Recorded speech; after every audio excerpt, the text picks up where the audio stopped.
প্রিয় শিক্ষার্থীবৃন্দ, তোমাদেরকে স্টাডি ল্যাবের আরো একটি নতুন ক্লাসে স্বাগতম জানাচ্ছি। স্টাডি ল্যাবের আজকের পর্বে আমরা প্রিপজিশন নিয়ে আলোচনা করব।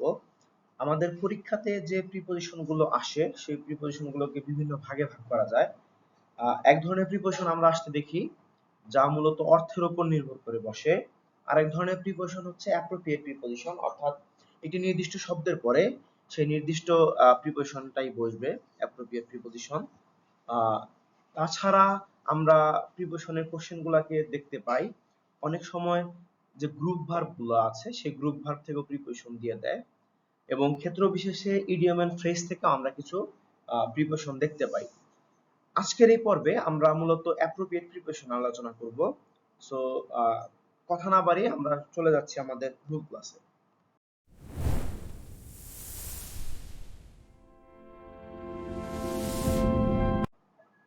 প্রিয় শিক্ষার্থীবৃন্দ, আমরা এ লেটারের যে ইম্পর্টেন্ট অ্যাপ্রোপ্রিয়েট প্রিপজিশন গুলো আছে সেগুলো দেখতে পাচ্ছি।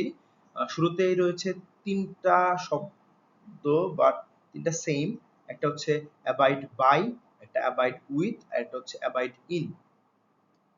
ওয়ার্ড তিনটা সেম বাট ভিন্ন ভিন্ন প্রিপজিশন ব্যবহার হয়েছে। কেন হয়েছে? মূলত অ্যাবাইড বাই শব্দের অর্থ হচ্ছে নিয়ম মেনে চলা, রুলস মেনে চলা। অ্যাবাইড উইথ হচ্ছে লিভ উইথ এর সমার্থক শব্দ। যেমন আমরা যদি বলি I live with my family, আমরা এটাকে ঘুরে বলতে পারি I abide with my family. এরপর অ্যাবাইড ইন, এটা মূলত লিভ ইন এর সমার্থক শব্দ। যেমন আমরা বলতে পারি উই লিভ ইন ঢাকা, সেই ক্ষেত্রে আমরা এটা বলতে পারি we abide in Dhaka. So abide in হচ্ছে লিভ ইন এর সমার্থক শব্দ, অ্যাবাইড উইথ হচ্ছে লিভ উইথ এর সমার্থক শব্দ, এবং অ্যাবাইড বাই অর্থ হচ্ছে নিয়ম কানুন মেনে চলা, ইনস্ট্রাকশন মেনে চলা, রুলস মেনে চলা, অ্যাডভাইস মেনে চলা, সাজেশন মেনে চলা। এর পরবর্তী আমরা দেখতে পাচ্ছি অ্যাবস্টেইন ফ্রম, বিরত থাকা। এবং কোনো কিছু থেকে বিরত থাকা অর্থে অ্যাবস্টেইন ফ্রম ব্যবহার হয়।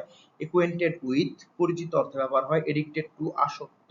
অ্যাড টু, যোগ করা। অ্যাগ্রি টু, কোনো প্রপোজালে রাজি হওয়া, কোনো প্রস্তাবে রাজি হওয়া। অ্যাগ্রি উইথ, কারো সাথে রাজি হওয়া বা কারো প্রতি রাজি হওয়া। অ্যাগ্রি অন, কোনো টপিকে রাজি হওয়া। এরপর আমরা দেখতে পাচ্ছি অল অন এ সার্টেন অথবা অল অফ এ সার্টেন। এই শব্দটা মূলত আমাদের গ্রুপ ভার্ব থেকে আসছে। যদি শূন্যস্থানটা এই জায়গাতে থাকে সেই ক্ষেত্রে আমরা অল অন অথবা অল অফ এ সার্টেন যে কোনো একটা বসাতে পারি, দুইটাই রাইট। অর্থ হচ্ছে হঠাৎ। এরপরে অ্যালং উইথ, আমরা অ্যালং উইথটা মূলত রাইট ফর্মস অফ ভার্বে শিখি।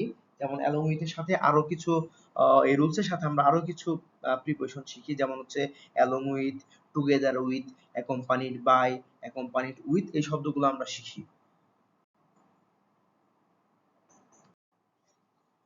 এরপর অ্যালফ এর সাথেও ফ্রম ব্যবহার হয়। অ্যালফ ফ্রম মানে হচ্ছে কোনো কিছু থেকে দূরে থাকা। অ্যালফ ফ্রম অ্যাপ্লাই ফর, কোনো কিছুর জন্য আবেদন করা। অ্যাপ্লাই টু, কারো কাছে আবেদন করা। অ্যাপয়েন্ট টু, কোনো কিছুতে নিযুক্ত হওয়া বা নিয়োগ দেওয়া, এরকম বোঝায়। অ্যাংশিয়াস ফর, কোনো কিছু বিষয়ে উদ্বিগ্ন। অ্যাংশিয়াস অ্যাবাউট, কোনো সম্পর্কে উদ্বিগ্ন, চিন্তিত, এরকম বোঝায়। আস্ক ফর, জিজ্ঞাসা করা। অথরিটি অন, কোনো কিছুর উপর কর্তৃত্ব বা প্রভাব বোঝায়। বি তে যে শব্দগুলো আছে শুরুতে আমরা দেখতে পাচ্ছি বিলং টু, বিলং এর সাথে সবসময় প্রিপজিশন টু বসে। বিলং টু, ব্লো আউট, নিঃশেষ হয়ে যাওয়া, ফুরিয়ে যাওয়া, নিভে যাওয়া, এরকম বোঝায়। বুস্ট অফ, দম্ভ করা, বুস্টের সাথে সবসময় প্রিপজিশন অফ বসে। ব্রিং অ্যাবাউট, পরিবর্তন ঘটানো, পরিবর্তন আনা। এই জায়গায় ব্রিং অ্যাবাউট কিন্তু আনা থেকে পরিবর্তন ঘটানোটা বেশি প্রেফারেবল, অর্থাৎ পরিবর্তন আনা বা পরিবর্তন ঘটানো। বাই ডিন্ট অফ, বলে। বিল্ড আপ, গঠন করা। ব্রিং আপ শব্দের অর্থ হচ্ছে লালন পালন করা। যেমন আওয়ার প্যারেন্টস ব্রিং আপ, আমাদের পিতামাতা আমাদেরকে লালন পালন করে। এর সাথে আরো একটা বাদ পড়ে গেছে, সেটা হচ্ছে বিসেট উইথ, জর্জরিত। বিসেট উইথ এই শব্দটা আমরা অ্যাড করে নিব। বিসেট উইথ শব্দটা হচ্ছে একটা ইম্পর্টেন্ট একটা অ্যাপ্রোপ্রিয়েট প্রিপজিশন, যার অর্থ হচ্ছে জর্জরিত।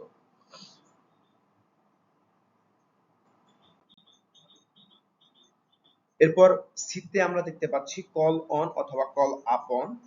আমরা একটা প্যাসেজ সম্ভবত পড়েছি, আমাদের বোর্ড পরীক্ষার একটা প্রশ্ন এরকম আছে, once there lived a king he was very lazy. সে কোনো পরিশ্রম করতেন না, পরিশ্রম না করার কারণে তিনি অনেক ফ্যাট হয়ে যান, মোটা হয়ে যান, এবং তিনি নড়াচড়া করতে পারেন না। এমন পর্যায়ে একজন ডাক্তারকে ডাকা হয়।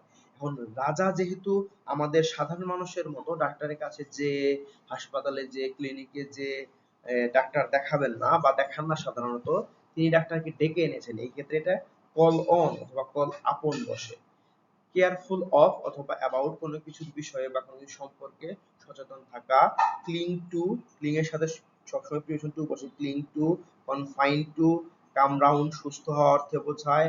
কমিউনিকেট উইথ যোগাযোগ করা, কারোর সাথে যোগাযোগ করা। কংগ্রাচুলেশন অন শব্দটা খুব বেশি ইম্পর্টেন্ট। কাউকে কোনো বিষয়ে উপর অভিনন্দন জানানো, যেমন কেউ পরীক্ষায় ভালো করছে, congratulation on your brilliant result, এই জিনিসটা ইম্পর্টেন্ট। এইটা কংগ্রাচুলেশন অনটা বিভিন্ন পরীক্ষাতে চলে আসে। এরপর হচ্ছে কনসিয়াস অফ, এই কনসিয়াস অফ এর সাথে আরেকটা জিনিস আছে, সেটা হচ্ছে aware of, similarly unaware of, unconscious of. এই জায়গাতে কোশ্চেন এরকম ঘুরতে পারে। সো কনসিয়াস অফ অর্থ হচ্ছে সচেতন, ঠিক তেমনি আমরা দেখতে পাই অ্যাওয়্যার অফ, এটাও সচেতন, এর সাথে প্রিপোজিশন অফ বসতেছে। তারপর কন্টেন্ট উইথ অর্থ হচ্ছে সন্তুষ্ট থাকা, যা আছে তাই নিয়ে সন্তুষ্ট থাকা। এবং তারপর হচ্ছে কন্ট্রিবিউট টু, অবদান রাখা। এ পর্যায়ে আমরা দেখতে পাচ্ছি ডিপ্রাইভড অফ, এই ডিপ্রাইভড এর সাথে প্রিপোজিশন সবসময় অফ বসে। ডিপ্রাইভড অফ অর্থ হচ্ছে বঞ্চিত। ডিভয়েড অফ, বাদ রেখে, অর্থহীন, ছাড়া এরকম বোঝায়। ডিভয়েড অফ মিনিংলেস এরকম বোঝায়। ডিভয়েড এর সাথেও প্রিপোজিশন অফ বসে। ডিপেন্ড অন অথবা আপন হতে পারে, নির্ভর করা বোঝায়। ডিফারেন্ট ফ্রম, কোনো কিছুর থেকে আলাদা এরকম বোঝায়।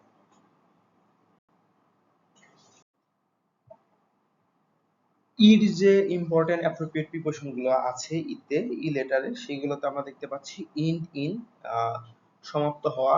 আমরা একটা ইডিয়ম এন্ড ফ্রেজ এরকম পাই, ইন্ড ইন স্মোক, ব্যর্থ হওয়া। সেই ক্ষেত্রে কিন্তু প্রিপোজিশন ইন ব্যবহৃত হয়। এরপর আমরা দেখতে পাচ্ছি এসেনশিয়াল ফর, প্রয়োজনীয়। ইনডয়েড উইথ, এরপর ফুল অফ, পরিপূর্ণ। ফন্ড অফ, প্রিয়, জনপ্রিয় এরকম বোঝায়। গেট রিড অফ শব্দটা মূলত এই অ্যাপ্রোপ্রিয়েট প্রিপোজিশনের থেকে এই শব্দটা মূলত বেশি ইডিয়ম এন্ড ফ্রেজ হিসেবে পরিচিত। গেট রিড অফ অর্থ হচ্ছে মুক্তি পাওয়া কোনো কিছু থেকে। গুড অ্যাট, দক্ষ বোঝায়। গ্রো আপ, বেড়ে ওঠা, বড় হওয়া। গিভ আপ, ছেড়ে দেওয়া। গ্রেটফুল টু, কৃতজ্ঞ, এটা বোঝায়। এবং এরপর হাঙ্কার আফটার, কোনো কিছুর পেছনে ছোটা বোঝায়। হোল্ড অন, ধরে রাখা বা একটু ওয়েট করা এরকম বোঝায়। হিট আপন বা হিট অন, অনেক সময় অনও হয়, বাট হিট অন এর থেকে হিট আপনটা বেশি অ্যাপ্রোপ্রিয়েট। হিট আপন মানে হচ্ছে কোনো পরিকল্পনা করা, কোনো পরিকল্পনা করা। আমরা দেখতে পাচ্ছি আইতে যে প্রিপোজিশন গুলো রয়েছে, অ্যাপ্রোপ্রিয়েট প্রিপোজিশন গুলো রয়েছে। শুরুতেই আছে ইন ব্রিফ, অর্থ হচ্ছে সংক্ষেপে। ইন রিপ্লাই টু, জবাবে। ইনডিফারেন্ট টু, উদাসীন। এই শব্দটা ইম্পর্টেন্ট, কারণ আমরা অনেক অ্যাপ্রোপ্রিয়েট প্রিপোজিশন দেখতে পাই, যেমন আদর্শ শিক্ষার্থী সম্পর্কে যে প্রিপোজিশন গুলো আছে সেগুলো দেখতে পাই যে an ideal student is never indifferent to his studies, অর্থাৎ একজন আদর্শ শিক্ষার্থী কখনোই তার পড়াশোনার ব্যাপারে উদাসীন না। ইনডিফারেন্ট টু হচ্ছে উদাসীন অর্থে ব্যবহৃত হয়। আমরা যখন ডিফারেন্টের প্রিপোজিশন করছি, ডিফারেন্টের সাথে কিন্তু বসছে ফ্রম, কিন্তু ইনডিফারেন্টের সাথে কিন্তু ফ্রম বসতেছে না, ইনডিফারেন্টের সাথে বসতেছে টু। ইনডালজ ইন, মূলত কোনো কিছুতে আসক্ত বা কোনো কিছুতে ডুবে থাকা, নিমজ্জিত হয়ে থাকা এরকম বোঝায় ইনডালজ ইন। ইনফর্ম অফ, অবগত করা। কি টু, চাবিকাঠি, যেমন ইন্ডাস্ট্রি ইজ দ্য কি টু সাকসেস এরকম। কিন অন, আগ্রহী বোঝায়। নক অ্যাট, সন্নিকটে এরকম বোঝায়। লিসেন টু, অতি পরিচিত একটি প্রিপোজিশন আমরা জানি। লিসেন টু মি আমরা এরকম বলেও থাকি। ল্যাগ বিহাইন্ড বা বিহাইন্ড আমরা যেটা উচ্চারণ করি মূলত বিহাইন্ড বলে ই অ্যাকসেন্টে, ব্রিটিশ অ্যাকসেন্টে ল্যাগ বিহাইন্ড, পেছনে পড়ে থাকা বা পেছনে পড়া। লুক ফরওয়ার্ড টু, আমরা অ্যাপ্রোপ্রিয়েট প্রিপোজিশনের সময় শব্দটা পড়েছি। Look forward to with a view to, এরকম জায়গায় শূন্যস্থান দিলে ব্যবহৃত হচ্ছে টু। লে ডাউন, উৎসর্গ করা বা আত্মভূতি দেওয়া এরকম বোঝায়। মেড অফ, তৈরি। মেড ফ্রম, দুইটাই তৈরি, তবে এই দুইটা শব্দ ইম্পর্টেন্ট এবং অনেক সময় অ্যাডমিশন এবং পরবর্তী পর্যায়ের পরীক্ষার জন্য ইম্পর্টেন্ট। মেড অফ এবং মেড ফ্রম। আমি সাধারণত মেড অফ এবং মেড ফ্রম যেভাবে মনে রাখি, একটা বস্তু যে জিনিস দিয়ে তৈরি, যদি সেই জিনিসটা বস্তুর মধ্যে উপস্থিত থাকে, দেখা যায়, দৃশ্যমান হয়, সেক্ষেত্রে ব্যবহৃত হয় মেড অফ। যেমন আমরা যদি টেবিলের কথা বলি, আমরা যদি চেয়ারের কথা বলি, আমরা টেবিল এবং চেয়ারের দিকে তাকালে দেখতে পারি এটা কাঠ দিয়ে তৈরি। So the table or the chair is made of wood, এটা হচ্ছে কাঠ দিয়ে তৈরি। আবার আমরা যদি দইয়ের কথা বলি, দই দুধ থেকে তৈরি হয়, বাট আমরা যখন দই খাই, আমরা কি দইটাকে আর দুধের মতো অবস্থাতে পাই? পাই না। সো এটাকে ট্রান্সফার করা হয় একটা ফর্মে। সো এটা হচ্ছে card is made from milk. So আমরা ফ্রম, এই মেড অফ এবং মেড ফ্রম এর যে ব্যবহারটা দেখলাম, মেড অফ হচ্ছে যে বিষয়টা দ্বারা একটা জিনিস বা যে উপাদান দ্বারা তৈরি হয় সেই উপাদানটা যদি দৃশ্যমান থাকে সেক্ষেত্রে মেড অফ হয়। আর মেড ফ্রম কখন হয়? যেমন আমরা কাগজে লিখি, কাগজ তৈরিতে যে বাঁশ, খড়কুটো বিভিন্ন উপাদান ব্যবহার করা হয় লেখার সময়, যে আমরা কাগজ ব্যবহার করি সেই কাগজে যেহেতু সেই উপাদানগুলো দেখা যায় না, so paper is made from bamboo and other materials. So এই জায়গাতে বসে মেড ফ্রম। নোটেড ফর শব্দের অর্থ হচ্ছে বিখ্যাত, কোনো কিছুর জন্য বিখ্যাত এরকম বোঝায়। ঔটু শব্দের অর্থ হচ্ছে নত স্বীকার করা, ঋণ স্বীকার করা এরকম বোঝায়। ওভারওয়েলম শব্দের অর্থ হচ্ছে আধিক্য বোঝায় বা আবেগ আপ্লুত বা কোনো কিছু ছাড়িয়ে যাওয়াকে বোঝায়। প্যারালাল টু শব্দের অর্থ হচ্ছে সমান্তরাল বা অনুরূপ। পাস অ্যাওয়ে শব্দের অর্থ হচ্ছে মারা যাওয়া। পাস থ্রু কোনো কিছুর মধ্য দিয়ে অতিক্রম করা। প্লে অন শব্দের অর্থ হচ্ছে বাজানো। পপুলার উইথ জনপ্রিয়, এটা অনেক সময় ব্যবহার হয়। যেমন the teacher is popular with the student, popular সাথে কিন্তু টু হয় না, পপুলার উইথ মানে শিক্ষার্থীদের কাছে জনপ্রিয়, এই কাছে বোঝাতে এই জায়গাতে পপুলার উইথ ব্যবহার হয়। এরপর হচ্ছে প্রেজুডিশিয়াল টু ক্ষতিকর এরকম বোঝায় বা বিরূপ প্রভাব ফেলে এরকম বোঝায়। প্রিসাইড ওভার সভাপতিত্ব করা। প্রাউড অফ গর্বিত বা গর্ববোধ করা এরকম বোঝায়, কোনো কিছুকে গর্ব করা। প্রোভাইড উইথ প্রদান করা, প্রোভাইডের সাথে প্রিপোজিশন উইথ বসে। রেফার টু, রেফারের সাথে সবসময় টু বসে এবং আমরা অনেক সময় প্যারাগ্রাফেও লিখে থাকি load shedding refers to, traffic jam refers to. So রেফারের সাথে প্রিপোজিশন সবসময় টু বসে। রেডি ফর কোনো কিছুর জন্য প্রস্তুত এরকম বোঝায়। রিলিফ ফ্রম কোনো কিছু থেকে মুক্তি। রেসপেক্টফুল টু কারো প্রতি কৃতজ্ঞ এরকম বোঝায়। রেসপন্সিবল টু কোনো কিছুর জন্য দায়ী। রেজাল্ট ইন ফলাফল এবং রেজাল্ট ফ্রম দুইটাই ফলাফল, তবে এই দুইটা নিয়ে একটু আলাদা করে কথা বলতে হয়। যেমন রেজাল্ট ইন কখন ব্যবহার হয় এবং রেজাল্ট ফ্রম কখন ব্যবহার হয়। যেমন আমরা যদি বলি যে ফ্লাডটা হয় বা রেইনটা হয়, আমরা যদি বলি এক্সেসিভ রেইন রেজাল্টস ইন, মানে এক্সেসিভ রেইন থেকে হয় flood. So excessive rain results in flood. আর যদি বলি ফ্লাড ইজ রেজাল্ট ফ্রম বা flood results from rain, excessive rain. So যেই জিনিস থেকে হয়, যদি বলি যেটা হয়, যেমন এক্সেসিভ রেইন হচ্ছে বন্যা তৈরি করে, সো সেই ক্ষেত্রে excessive rain results in flood. এবং ফ্লাডটা হয় হচ্ছে অতিরিক্ত বৃষ্টি থেকে, যেটা থেকে হয় সেক্ষেত্রে হচ্ছে from. So flood is result from বা flood is the result from excessive rain.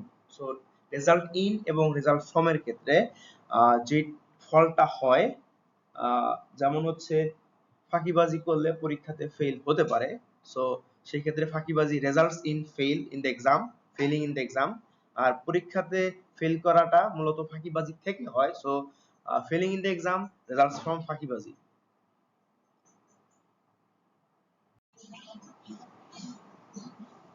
Senior শব্দের সাথে অ্যাপ্রোপ্রিয়েট প্রিপোজিশন টু বসে। শুধু সিনিয়র না, জুনিয়র, ইনফেরিয়র, সুপেরিয়র অর্থাৎ যেগুলোর সাথে শেষে ও আর আছে এবং কম্পারিজনের ক্ষেত্রে ব্যবহার হয়, সেই ক্ষেত্রে ডিগ্রিতেও দেড় না বসে প্রিপোজিশন টু বসে। এরপরে সাকসিড ইন সফল হওয়া, সাফার ফ্রম রোগে ভোগা, সুইপ ওভার পরিষ্কার করা এরকম বোঝায় এবং সিঙ্ক ইনটু ডুবে যাওয়া বোঝায়। টেল আপন শব্দের অর্থ, টেল শব্দের অর্থ যদিও বলা, কিন্তু টেল আপনের সাথে মূলত বলার কোনো সম্পর্ক নাই। টেল আপন অর্থ হচ্ছে ক্ষতি করা এবং টেন্স অনুযায়ী এটা কিন্তু টোল্ড আপন হতে পারে। টোল্ড আপন মানে হচ্ছে বা টেল আপন অর্থ হচ্ছে ক্ষতি করা। টিমিং উইথ অর্থ হচ্ছে কানায় কানায় পরিপূর্ণ, এর সাথে প্রিপোজিশন উইথ বসে। থ্যাঙ্কফুল টু কৃতজ্ঞ। টার্ন আপ বৃদ্ধি বা ঘুরে দাঁড়ানো এরকম বোঝায়। টেক পার্ট ইন অংশগ্রহণ করা। ইউজফুল টু প্রয়োজনীয় বা উপকারী বা ব্যবহার উপযোগী এরকম বোঝায়। ভিজিট টু ভ্রমণ করা। ভিকটিম অফ এবং ভিকটিম টু এই শব্দটি একটু ব্যাখ্যা করা দরকার। সাধারণত আমাদের বইগুলোতে যে উদাহরণগুলো থাকে সেই ক্ষেত্রে যখন বি ভার্ব ব্যবহার করা হয়, she is victim of dowry system, যখন এই বি ভার্ব ব্যবহার করা হয় তখন ব্যবহৃত হয় এই victim of, she is victim of dowry system. অপরদিকে আমরা যদি এইভাবে দেখি, she she feels victim to বা she falls victim to, সেই ক্ষেত্রে এই জায়গাতে টু হয়। Victim to dowry system. অর্থাৎ যখন বি ভার্বটা ব্যবহার হয়, যখন বি ভার্বটা আসে মূলত তখন she is victim of dowry system. আর যখন এই অ্যাকশন ভার্বটা চলে আসে, শি ফলস ভিকটিম টু, তখন এই টুটা হয় falls victim to dowry system. এবং সর্বশেষ জিস্ট ফর, এই শব্দটা হচ্ছে মূলত আগ্রহ বোঝায়, কারো কোনো বিষয়ে আগ্রহ আছে এরকম বোঝায়।